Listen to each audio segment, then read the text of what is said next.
Okay, this is very important before I kind of introduce myself to say that, yes, this is going to be an interactive session. There will be times where we're going to show video, a little clip of a video, and then we'll get some responses from you about what's being said in the video. And this session is about finding your meaningful day, which is what all of us want, whether somebody has a disability or has had trauma in their life or has had a setback. Everybody wants a meaningful day. That's almost impossible to argue. Even if somebody's angry or upset about a situation, they still want to have that meaningful day, whether that means they want a job, they want relationships, they want recreation and leisure activities, and they want to live independently, and they want to go to school and they want to learn. So that's really what transition is all about, is finding your meaningful day. My name is Brian Kenney. I'm with the Transition Improvement Grant, and I'm the Southern Regional Coordinator. So I cover school districts in most of the counties that students are on from today. And I've worked pretty closely with a lot of different folks within the counties that I work in. And Mandy Johnsen has been so kind to present with me on this today. She's got a really ton of great information. She really likes connecting with youth. So I'm going to let Mandy introduce herself, and we're going to get going. Thanks, Brian. So yes, my name is Mandy Johnsen, and I work for the Aging and Disability of Southwest Wisconsin, ADRC, and I am housed here in our Greene County office. So like Brian said, we're here today to kind of help point you guys in the right direction of finding that meaningful day, and what does that mean to you? What are your goals, and how can we help make sure you're getting the most out of what you're looking for? So I look forward to watching the videos and our discussion and sharing some of our information with you as well. Thanks, Mandy. So today's intentions, there's basically three things that we want to accomplish. We want you to understand that your diploma is only a small part of your graduation. You need to be community ready, and you need to be life ready, and we're going to get you excited about that journey. You need to be able to utilize tools within your community. We call this community mapping. Most of you, not all of you, but most of you, you might leave your community, but you're eventually going to come back. You're either going to come back to visit, you're going to come back to live, work, play. You know, your rec leisure activities might be back in your community, but in some capacity, you're going to more than likely 99.9% of the time, you're going to come back to your community in some regard. And your meaningful life depends on your passions, your preference, your interests. And learning that early can really guide you to your success. You can't, once you are getting to a point where you're going to get a diploma, pointing your finger to other people for your mistakes and your setbacks doesn't work anymore. That's why you need to be really passionate, and you need to know yourself. We call that the discovery process in the transition world. So I want to get some thoughts about this. I hear this a lot. A lot of conversations start with mindset. How does this statement make you feel regarding preparing yourself to be career and life ready? Think about the power if we change the conversation from yeah, but to what if for students. How many of you have heard somebody say, yeah, but we really can't do that? Or, yeah, that won't work right now. Maybe we'll talk about it later. Yeah. How many of you? Go ahead. I heard somebody wanting to. Yeah, we've heard that before. What do you think about that? I don't know. Well, I think you probably do. Maybe an adult has said something to you like, yeah, but we don't think that that's a real good idea right now for you to get a job in the community. because of your grades in school. Where somebody, maybe pigeonholes you for not taking a chance on you because of past experiences. Or maybe you've had some behaviors that you've exhibited, or somebody hasn't trusted you. So they but some of the things that maybe are ideas that you have, and then you're quiet about stuff and you don't talk. You don't share your ideas anymore because people have presumed that you're just going to fall in line and do whatever you're told. So I want you to not only say, yeah, I've heard people say that before, but be able to express the why behind it and how you're going to make that different for yourself. So we'd like to hear some examples. I know a lot of times in IEP meetings, it's probably a lot of adults that are talking about you as an individual, and they're making assumptions and they're planning out your, ideas for you, but are those ideas really yours? And are they genuine? So, maybe you can type in the chat too, if hopefully by 1:30, 1:35, 1:40, we get you guys to warm up. We'll keep plugging along, and we'll keep asking for your feedback. It is a Monday after all, so we'll give you a few minutes. It is a Monday. Yeah. We understand about Mondays. I think throwing out the what if to adults really makes them think about, hey, maybe we should think about, excellence for all means excellence for all. It doesn't mean just the kids that have the highest grades, or the kids that might, play sports. Excellence for all means all students. So we should what if things for everybody. And probably the best way for you to do this is to really think about what you want and what's reasonable. I think it's reasonable that we should make sure that everybody graduates from high school with at least 2 paid jobs.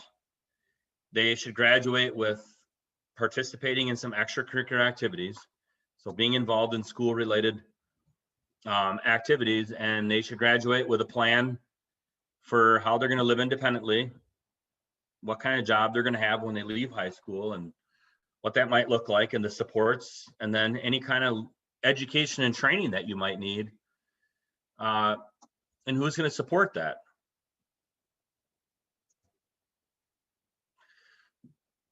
I absolutely love Shelley Moore.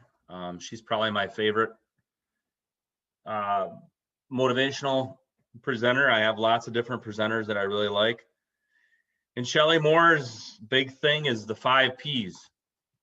And I don't want to talk about these too much because I'm going to show a video clip of Shelley Moore, and we're going to show a few segments of this, and then we're going to stop, and then we're going to discuss how you guys feel about what she's talking about. So let me go ahead, and I'm going to escape out of this. Sorry, it's not cooperating right now.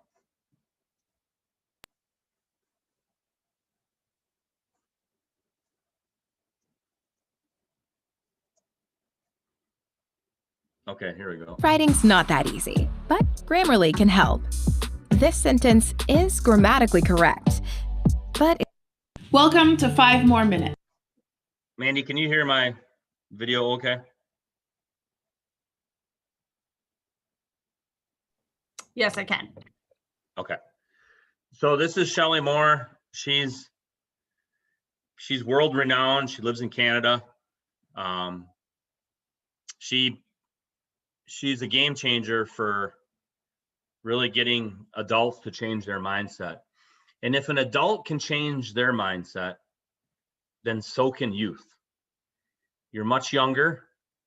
You have so much ahead of you, and changing your mindset about the way you think about things is going to be a game changer for you guys when you get into the adult world, because lots more events are going to come across your radar screen that you're going to have to control how you react to those, and you're not going to be able to look for adults to help you. So Shelley is really good about giving teachers tools to prepare kids for being life ready. Useful videos in about 5 minutes that support the teaching and learning of all students. I'm your host, Shelley Moore. Today's episode is called Presuming Competence.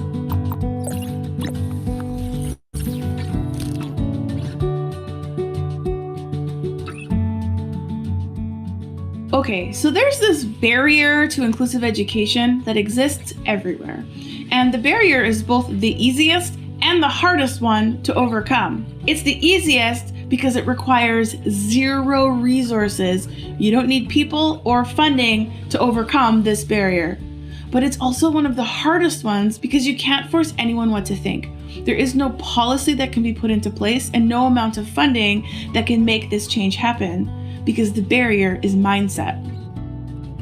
One of the first responses I hear when advocating for inclusion is, yeah, but they can't. They can't read, they can't talk, they can't behave.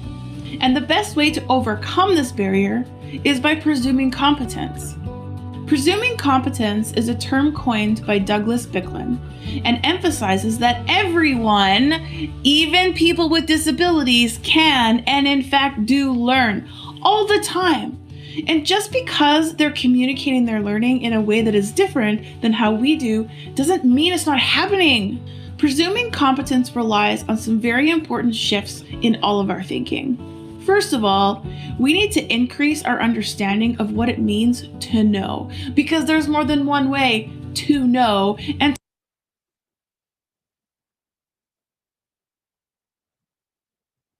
Okay, so far we've talked about this concept of presuming competence. So the opposite of that, if we don't presume people competent, then what are we presuming them to be? Who can help me out here? If I don't presume you to be competent, then what am I presuming that you are?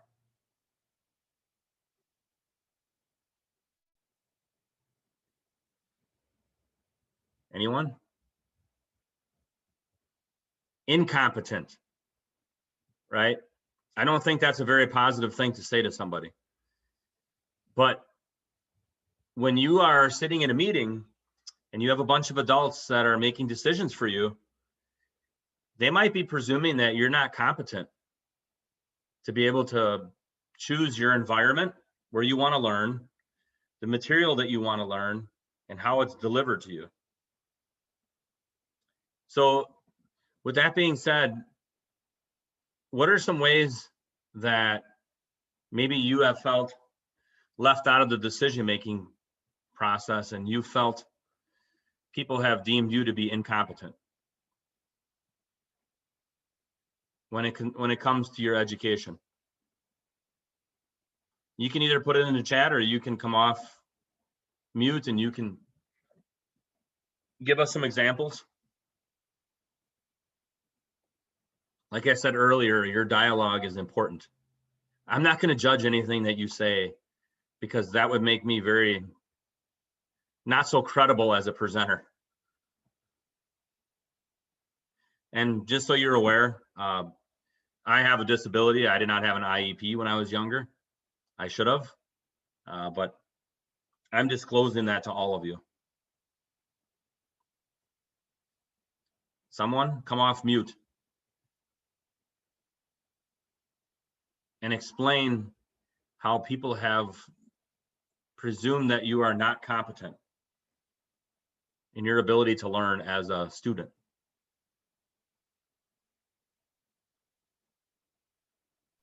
Because I struggle with math. Okay, explain that a little bit more.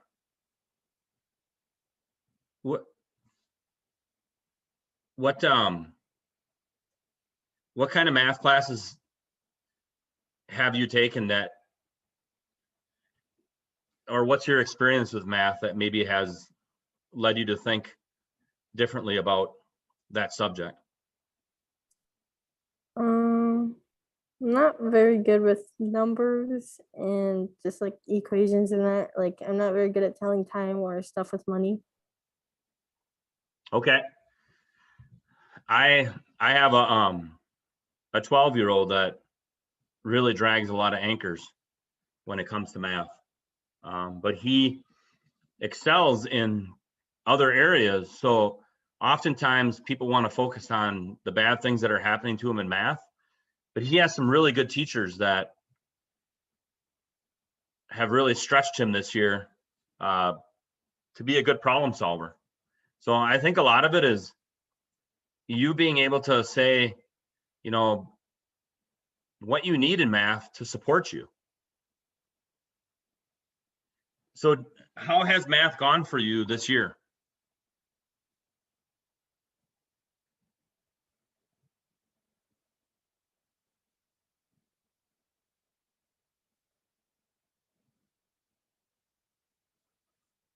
Are you still there with us? We have an announcement going on right now, Brian, so she's waiting. Oh.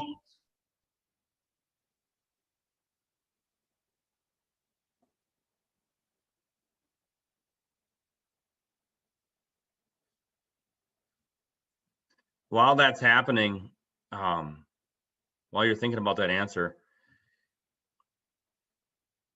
I wouldn't like it if people presumed that I was not competent because there wouldn't be any trust. And you need to understand that special education is not a place. You're not to be put in a place that segregates you from other people and eliminates your ability to be inclusively involved. And sometimes it's really important for our adult practices to measure up to presuming your competence versus your incompetence. And that's where a lot of change has been made. And you need to be aware of that as a learner, that there's a lot of things you can do. You just might need a little extra time, or you might need a little extra support. But what you don't need is for people to put you in a separate place so that you can learn separately and be presumed incompetent. That's what Shelley Moore is really trying to say, is that all of us can be lifelong learners. It might just take us a little bit longer to get there. But that journey is never going to happen until we presume competence versus incompetence. Any adults want to add anything to this about what you've heard so far from Shelley Moore? Because I want to make sure that I turn this over to Mandy too, because she's got to talk about the transition roadmap, which is a pretty cool tool. Well, one of the things I think about, Brian, is the fact that sometimes people look at, you know, my deficit and decide because I'm not good and I'm not good at math, because I'm not good at something, that means overall I lack intelligence. Is because I'm not good in one area, that means I just must not be smart in any area. And that's just not true. Is we all have our strengths, but so often people tend to judge us by our weakness and by what we can't do, instead of, hey, look at everything that I can do and everything that I'm good at, not just the things I need a little bit more support in. Yeah, that's a really good point, Tim. Sometimes we only think about that one thing and we let it stop all progress. Brian, there's one thing that I've been kind of looking into, and hopefully I'll be reading a book on it soon. It's IQ versus EQ, and understanding that IQ is not the reason why people are successful. It's more because of your EQ than your IQ. That makes sense. That's pretty, I kind of like that. Your effort, your behavior, you know, your emotional intelligence is more important than your individual IQ. And there's a lot of data out there that shows that academics is not the number one factor in success. I agree with that a lot. And I think you're going to start seeing more of that focus be shifted to some of those experiences that shape people's positive behaviors versus the academic, the courses, the seat time in school. I think that's going to shift. So yeah, thanks for sharing.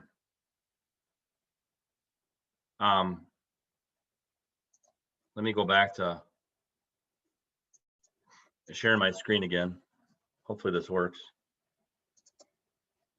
I want to get the video. There we go. To learn about the world.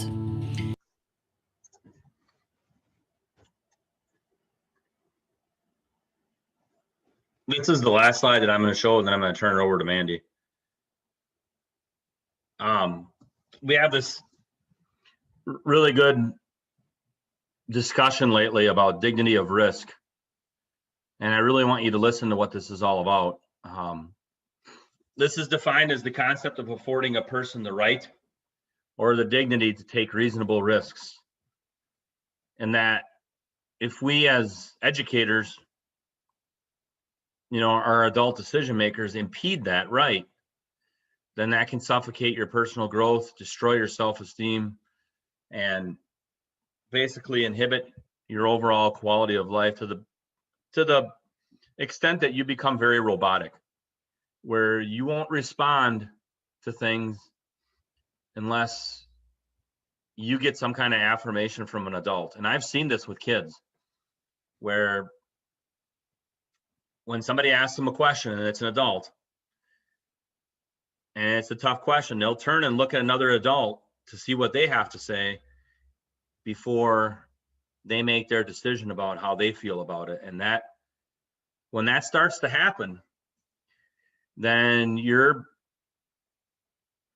getting a place where you're going to start becoming overly reliant on people to make your choices and your decisions, because they've stripped you of the dignity of risk. That's very, very important. Sometimes the things that we think are helping you are hurting you. So, I want you to think about dignity of risk and presuming competence, and then really think about how that might apply to the things that Mandy's going to talk about with the transition roadmap. The last one is a little bit about community asset mapping. Like I said earlier, many of you are going to probably either stay in your community after you graduate, find work and meaningful employment, or you might go on for some kind of education and training, but there's a good chance you might come back to your community. And even if you don't come back and live there, you'll probably still come back and visit there frequently. So it's important that you understand your community and how it's crucial for your outcomes. There's somebody in your community that can help you with transportation, and they can help you with writing you a letter of reference. There are lots of people who are in communities all over the place that support schools to the nth degree. Right now in my community, a school is closing. And you want to talk about, creating a little bit of conflict. When you close down schools, those are big identifiers of community. So there's lots of people that want to help, that are in your community that you need to tap into. And a lot of schools are doing a better job of this now. They're investing in creating community networking groups to help students when they get ready to graduate. find their career pathway and find their meaningful day. And I think that's going to get more and more popular. So, you know, community asset mapping is a big deal and something you should really think about. So I'm going to turn it over to Mandy. She's going to talk about the Greene County Transition Roadmap. This is a tool that I think has been created before, and Mandy and some other folks at the Greene County ADRC have really kind of revamped this tool. So Mandy. Perfect. Thank you, Brian. Yeah, so I'm not sure if everybody's familiar with what the Aging and Disability Resource truly is, but what we are is a resource center where we can help get people connected with the different resources within the community to help them live as independent as possible. Whether you're 18 or whether you're 108, we want to make sure you have the resources to tap into those community services. So we have been invited to IEPs with kids, and I'm not sure if any of you have worked with an INA or an information and assistance specialist in a different county. But our goal when we come to an IEP is really to truly understand what your goals are and where you see yourself in the next 5 years. Where do you see yourself after high school? Are you going to stay in high school a little bit longer? Are we going to start looking at college, independent living, things like that? So like I said, first stop is let's figure out what your goals are, what your strengths are, maybe what your weaknesses are. We all have those strengths and we all have those weaknesses. And I feel like it's great to know what those are, especially when we start talking about your future. So we have created or kind of updated our youth in transition booklet. We took a whole booklet and crammed it into one sheet of piece of paper, because here's the good thing about the ADRC. You don't have to be an expert on all of these areas. That's what we're here to help you with. So this path or this road kind of gives us a good idea of what options do we have to start looking at. In my evening presentation that I did with parents and teachers, we talked about all these roadblocks we're going to hit. It's bound to happen. I hit roadblocks every day. We just have to push through them and advocate for ourselves. So I'm going to spend just a few minutes kind of talking about the different things that we as staff members here at the ADRC are going to talk with you about when we come to an IEP, or if you set up an appointment with the ADRC. Again, this is Greene County's document, but we do work with Grant, Iowa, and Lafayette County, so they are going to have this similar documentation to share with you guys as well. First thing we're going to talk to you about is daily living skills. You know, those are great to have, but are we all good cooks? Do we all like to house clean? I don't like to do either of those things, but it's good to know the skills and be able to do that. So maybe we need to work on a little bit of budgeting and things like that. Maybe we can build off what you were doing at school. So we can refer you out to one of our daily living skills agencies. For example, Greene County has Access to Independence, which is a great tool to kind of help just learn them skills or brush up on those skills. DVR, the Division of Vocational Rehab, I'm not sure if you are all familiar with them, but another great service where they focus more on employment. I know we work really closely with DVR out of Janesville here in Greene County, and Joel and Julie do an amazing job to kind of help point us in the right direction. Social Security, sometimes we just try jobs and we're finding that we're not meant for the workforce, and that's okay. You know, there are options. So applying for disability is one of those options, and that can be tricky and scary. When you're talking about working with the government, it's scary. So we have a disability benefit specialist who can kind of work with you on those types of things and applying for disability. I'm going to leave the guardianship and POA till the end. So I'm going to bounce up here to, let's see here, family care and IRIS. So a lot of times, or not a lot of times, but sometimes people start to need more assistance with things in their home or just furthering their education and supports. There are programs that we can look at to help make sure you have the supports that you need. So maybe it's the ADRC on a smaller scale, but we need to widen that scale and provide you with more options. That's a good way to start that. Again, those programs are designed to help you live independently with the supports that you need. And we all like to do the fun things in life. We don't always like to focus on the things that are struggles for us. So with these programs, they can come in and kind of help where those struggles might be. The next one down there is housing assistance. So there are a lot of different housing options out there, whether it's staying at home with your parents or your guardians, getting your own apartment, your own dorm room, what types of things are there out there? We can kind of talk to you more about that. And again, pick out your strengths and weaknesses and see where you might be best suited.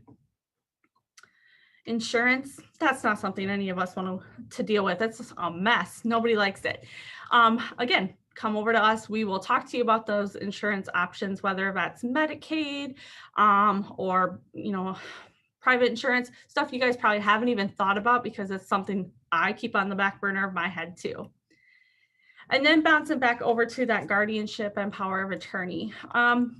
As we turn 18, we're responsible adults at that point. But sometimes maybe we need a little bit more help and we need some more guidance. So we talk to people about what those guidances might look like. Do we need someone to help us with all of our money transactions, or do we want someone to be there to help make healthcare decisions? So we talk with you and your parents or your guardian. Your teachers are involved with that sometimes about what options are there and what role do you think you would fit. And I understand this. I'm a mom and I have parents. We don't always agree with our parents. So it's good to get their perspective and yours as well, because it's really your life and we want to make sure that you're living it to the fullest. So by using this roadmap, it kind of gets us in the right direction of what you might be looking for right now, but maybe what we can help with in the future. And we're always just a phone call away. There's never a bad question. We get questions about how do I get the squirrels out of my attic? I mean, we really are just a one-stop shop. So you can give us a call. We're happy to talk to you. We actually can start working with kids pretty young. I would say on average, we get kind of involved with IEPs for kids about 16, 17. And again, give us a call. Parents can reach out to us. So if you see something on here that you're interested in about, talk to your parents or your guardian or your teacher, and we can kind of get involved with you on that. A lot of information, guys. I apologize. We kind of just throw it at you and overwhelm you with it. But bottom line, we're a good place to start to kind of help get you pointed in the right direction. And there's so much more that we can offer than what's on this roadmap. This is just a great starting point for us.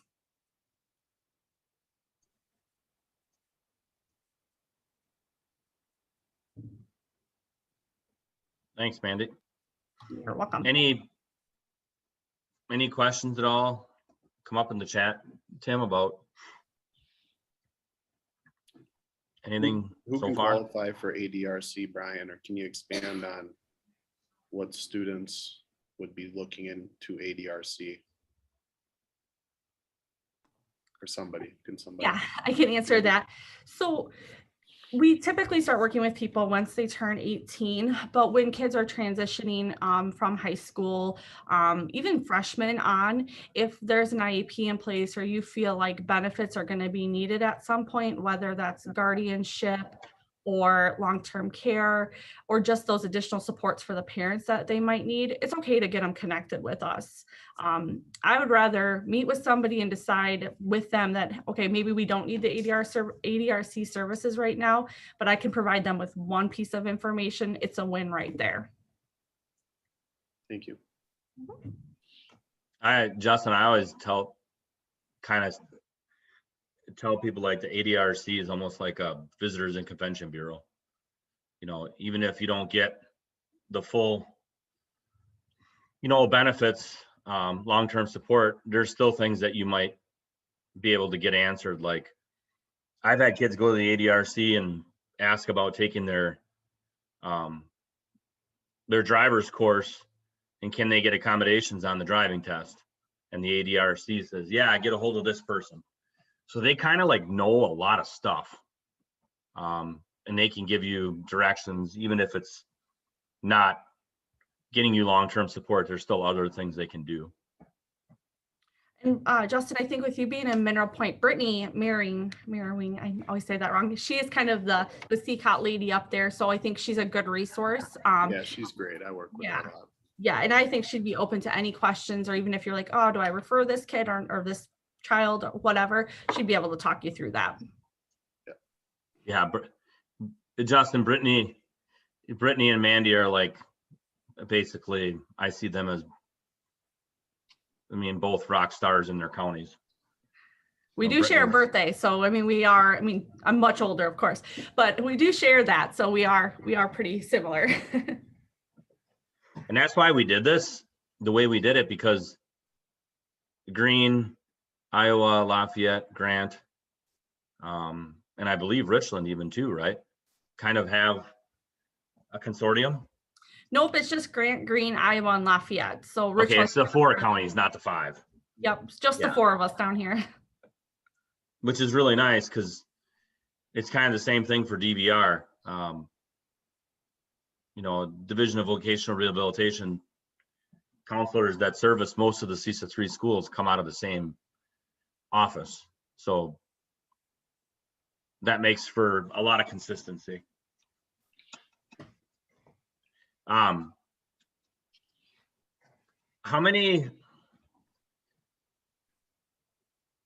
many students that are on? I think there's 5 of you, 5 or 6, really have identified your path for when you graduate. I don't know what grade any of you are. I see a hand going up. Johnsen, you want to tell us? I start college in 2 weeks. Oh, that's awesome. What are you going to school for? I'm getting my CNA. Nice. So did you do anything in high school to kind of lead up to that? To discover that's what? Not. I mean, I'm still a junior, but Oh, okay. not really. I mean, I was in a lot of I had animal science, and I realized how much I cared for animals, and I didn't want to quite go into the animal career. And I realized just how much I liked caring for people and stuff like that. So yeah. Good for you. So you're still in school. Yeah.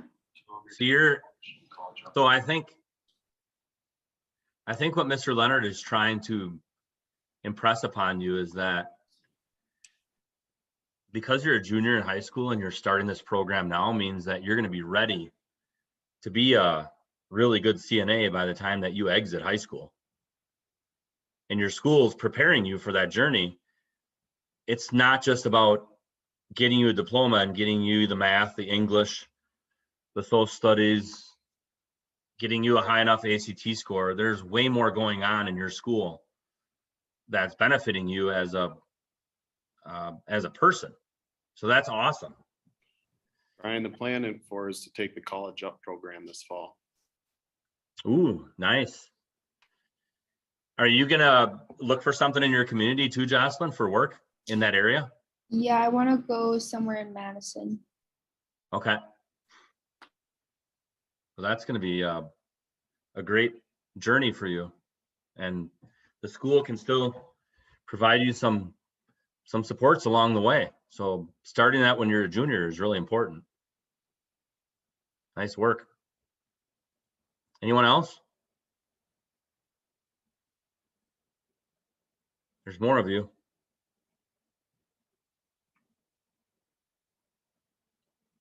Share your story. We left this time purposely so that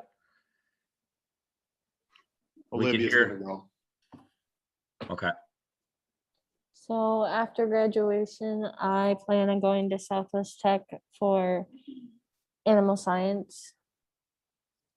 Oh, very cool. So another student with a love of animals. Yes. And when did you discover that that's what you wanted to do? I discovered it going into my freshman year of high school because we had a family friend that owned a beef farm, and he offered me to show for him, and I did. And then I started taking animal classes in high school, and I really liked it and enjoyed it. So Very cool. And are you at Mineral Point too? yes. Okay. So, Mr. Leonard has got some connections to beef farms. He's He's always out and about. I could use a hired hand every once in a while. Well, there you go. That would be perfect. Perfect work experience. Well, thanks for sharing. Sounds like there's a lot of good stuff going on at Mineral Point. What about Rebecca's gonna go now, Brian. okay. After I graduate, I'm gonna go to Southwest Tech for animal science too. Holy mackerel, we're gonna have a lot of people caring for animals in Mineral Point. That's awesome. What is there really good programs in your school district to kind of gravitate Yes. kids in that direction? So I'm hearing that it's beyond just the math, science, social studies, English. It's getting kids into those really important classes to push them to their places that they're really passionate about.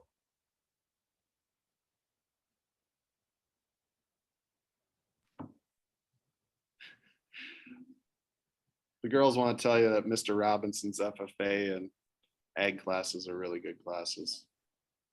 Okay, so you have a strong FFA program and good Very. teacher.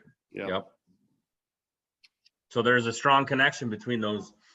Are those Justin, are those three young ladies all involved in FFA too? 3 out of 4. 3 out of 4 in the room are. Loriana, she's a junior. Loriana, you can talk next if you want to know what Brian's doing. Yes, you're going to speak. And you tell them what you're doing next year. Okay. All right. They're waiting for you. Then tell them that. I don't know. It's okay not to know. I say that word all the time. What do you think is something that you would really enjoy? This one you don't get to say I don't know. Photography. Okay, I like that. Well, keep expanding on that. And are you a junior or a senior? I'm a junior. So you got plenty of time yet. There's always time.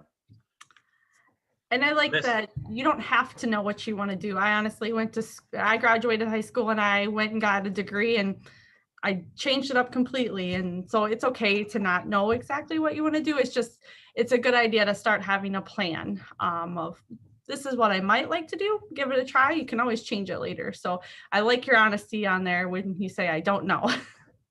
Yeah, me too. And everybody has tendencies.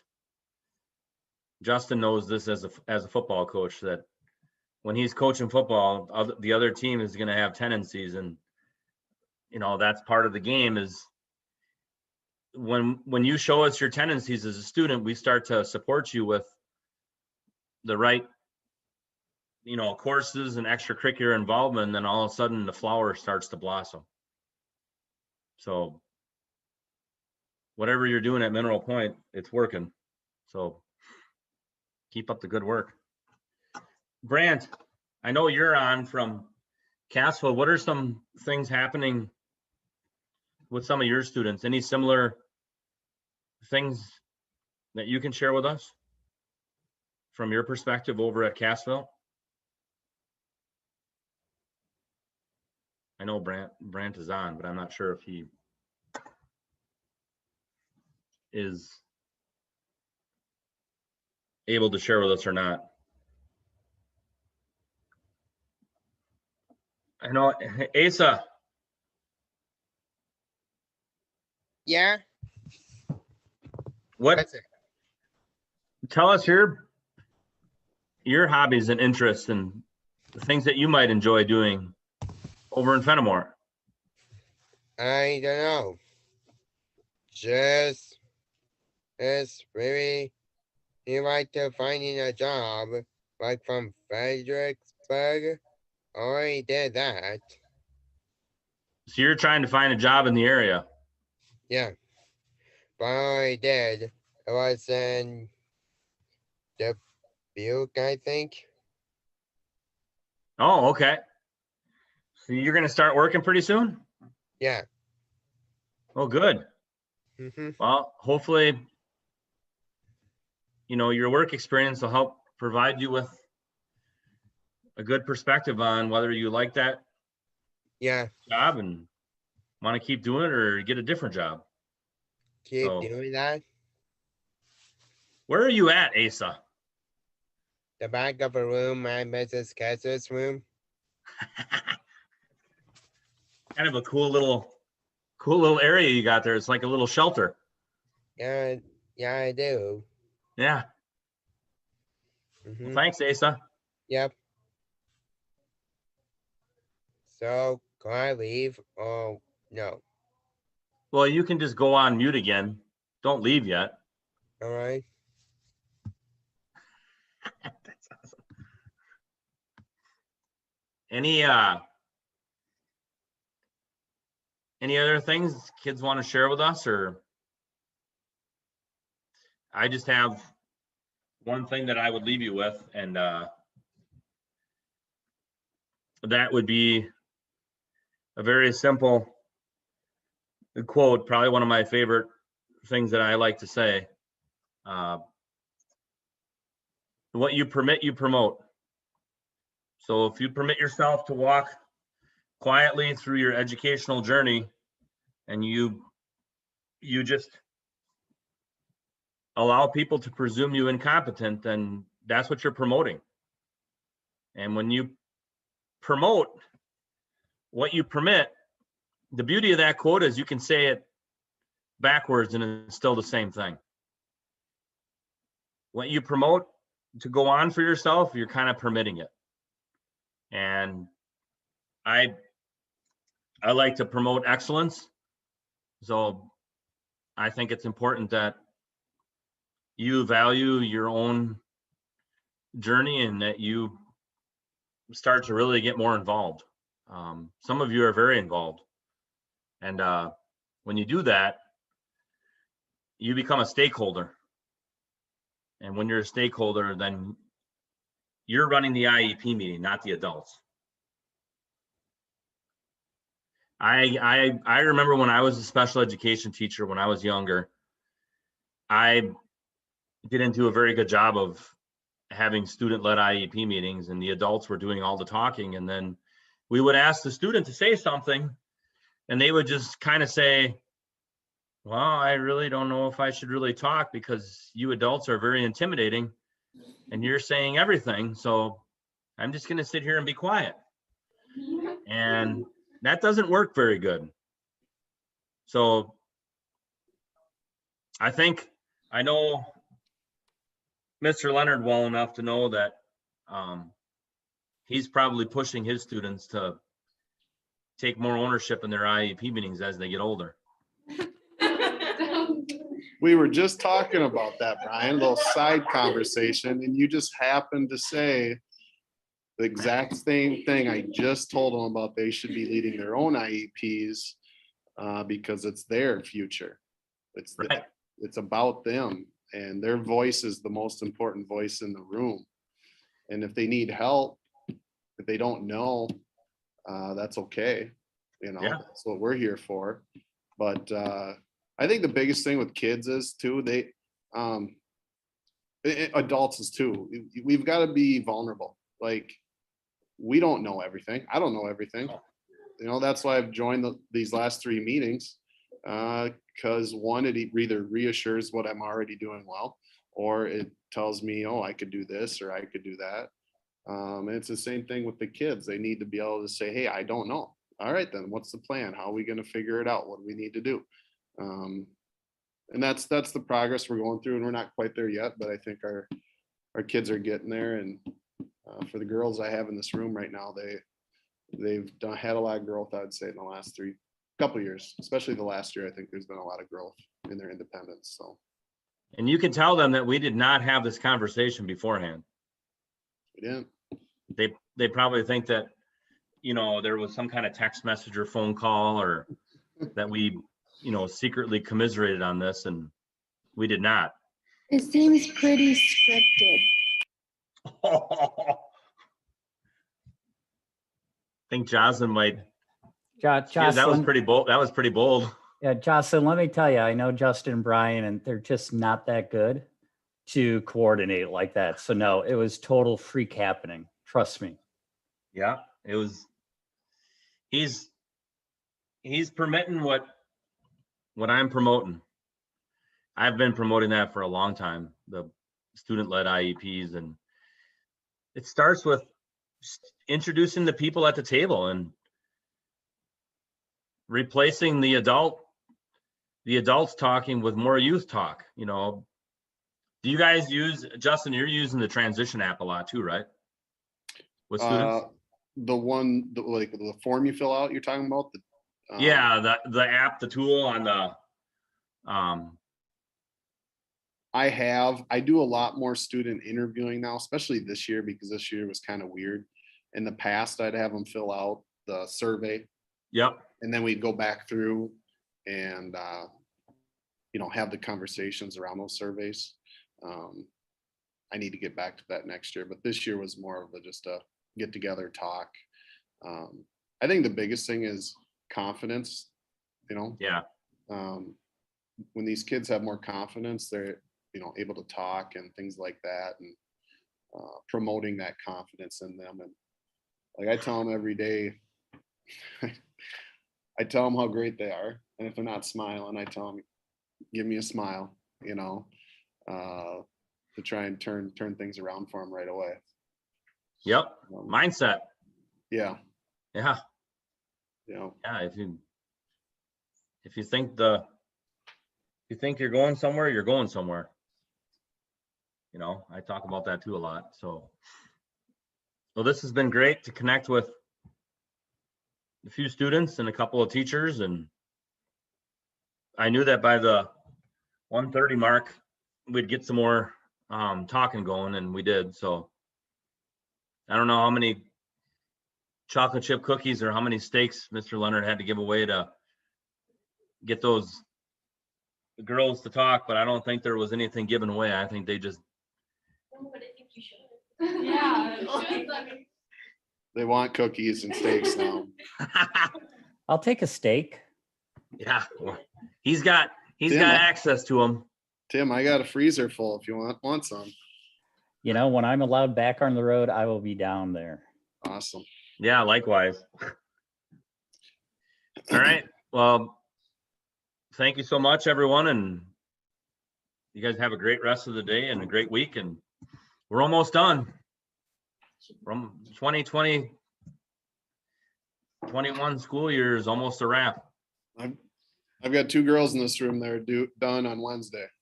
Oh, because we're done early this year with construction. Oh, that's right. I remember that. So yep. Before you know it, you'll be in fall football mode.